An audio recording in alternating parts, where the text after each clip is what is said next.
कल्पना कीजिए कि आज से लगभग 2200 साल पहले ना कोई हवाई जहाज़ था, ना रेलगाड़ी और ना ही आधुनिक जहाज़। फिर भी चीन का रेशम, भारत के मसाले, अरब की खुशबू और यूरोप का सोना हज़ारों किलोमीटर दूर एक दूसरे तक पहुंचता था। लेकिन सवाल यह है कि आखिर यह सब कैसे संभव हुआ? क्या सच में एक ऐसा रास्ता था जिसने चीन को भारत, मध्य एशिया, अरब और यूरोप से जोड़ दिया था?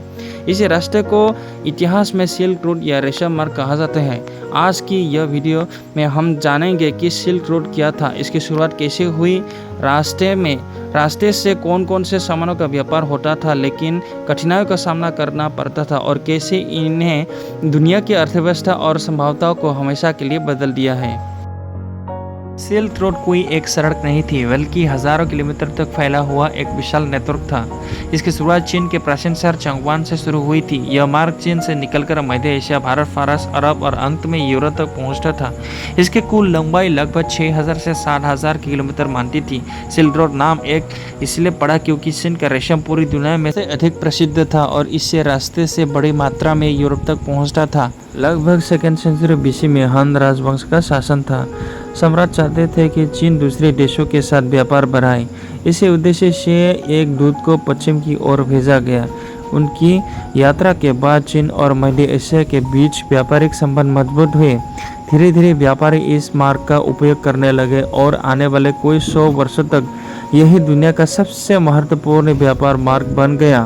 व्यापार के क्षेत्र में चीन से आने वाले रेशम, चीन के बर्तन, कागज, चाय और लाख से बने सामान, भारत से आने वाले कुछ चीज़ें, मसाले, सूती कपड़े, हाथी दांत और कीमती रत्न, अरब और फारस से आने वाले कुछ चीज़ें जैसे कि इत्र, घोड़े, धूप, बहुमूल्य धातुएं, ये सारी चीज़ें अरब देशों से आते थे। यूरोप से आने वाले कुछ सामान जैसे कि सोना, चांदी, कांच के बर्तन और आभूषण यानी अलंकार। यह केवल वस्तुओं का व्यापार नहीं था, बल्कि विचारों, तकनीक, धर्म और संस्कृति का भी आदान प्रदान था।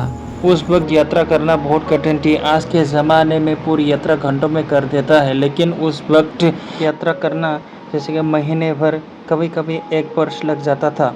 व्यापारी को विशाल रेगिस्तान, बर्फीले पहाड़ और खतरनाक घाटियों से होकर गुजरना पड़ता था। डकैतों का खतरा हमेशा बना रहता था। उसी कारण व्यापारी अकेला नहीं चलते थे, वे बड़े बड़े करवा बनकर ऊँटों के साथ यात्रा करते थे। ऊँटों को रेगिस्तान का जहाज कहा जाता है क्योंकि वे लंबे समय तक बिना पानी के यात्रा कर सकते थे। सिल्क रोड ने केवल व्यापार ही नहीं बढ़ाया, इसे मार्ग से बौद्ध धर्म चीन तक पहुंचा, कागज बनाने की तकनीक पश्चिम तक पहुंची, नए विज्ञान खोजे, कला, संगीत और भाषाएं एक दूसरे तक पहुंची। कोई शहर केवल व्यापार की वजह से बहुत अमीर बन गए। सिल्क रोड ने एशिया और यूरोप को आर्थिक और सांस्कृतिक रूप से जोड़ दिया है।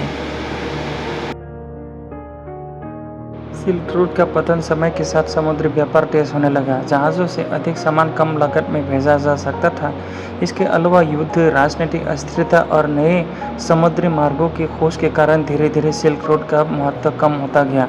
लेकिन इसका इतिहास आज भी दुनिया के सबसे महान व्यापारिक उपलब्धियों में गिना जाता है। सिल्क रोड केवल एक रास्ता नहीं था, यह दुनिया की अलग अलग सभ्यताओं को जोड़ने वाला एक पुल था। इन्होंने व्यापार, संस्कृति, विज्ञान और धर्म को हजारों किलोमीटर दूर तक पहुंचाया। आज भी चीन का बेल्ट एंड रोड इनिशिएटिव कोई लोगों को प्राचीन सिल्क रोड की याद दिलाता है। हालांकि यह एक आधुनिक परियोजना है और दोनों एक जैसे नहीं है। अगर आपको यह वीडियो पसंद आया तो लाइक एंड सब्सक्राइब कीजिए प्लीज़।